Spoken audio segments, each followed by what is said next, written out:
मित्रांनो, रानमेवाची भाजी बनवतोय. आय मीन शेवलीची भाजी बनवतोय आणि इतकी मजेदार टेस्टी बनवणार आहे ना, खूप भारी वाटणार आहे. हे आपल्याला वाट्यावरती मिळतात, कुठेही रस्त्यात-बिस्त्यात तुम्हाला मार्केटला पण मिळतात.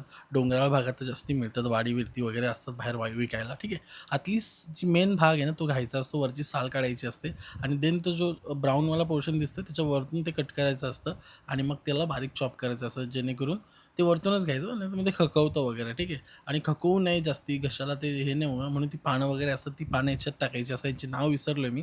ठीक आहे. ते झाल्यानंतर त्यांना ठेवून द्या, स्वच्छ धुवून ठेवा. आपल्याला एक वाटण बनवायचं आहे, जो तुम्ही युनिव्हर्सल आहे, कुठेही यूज करू शकता आणि मस्त तो महिनाभर पण राहील. पण एवढे दिवस ठेवायचा नाही फ्रिजमध्ये. पण ठेवायचं तर 10-15 दिवस आरामात राहतो.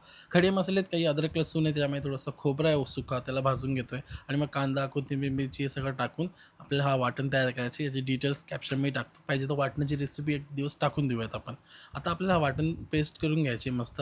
कढईमध्ये थोडं तेल टाकायचं, ज्यामध्ये थोडा जिरा टाकतोय, कांदा टाकतोय आणि त्याला मस्त परतवून घेतोय. कांदा सगळा परतून गोल्डन ब्राऊन करून झाल्यानंतर आगरी-कोळी मसाला, थोडीशी हळद टाकायची, थोडं धने जिरा पावडर आणि थोडासा गरम मसाला हे सगळं टाकून मिक्स करून घ्या.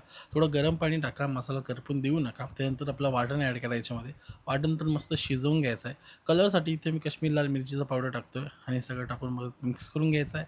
आता काय करायचं आहे आपल्याला, याच्यामध्ये मी चण्याची डाळ आधीच बॉईल करून ठेवली होती, ती पण याच्यामध्ये ॲड करायचं आहे. थोडंसं पाणी ॲड करतो, देन याच्यामध्ये ॲड करणार आहे ती आपण जी भाजी साईडला करून ठेवली होती ती.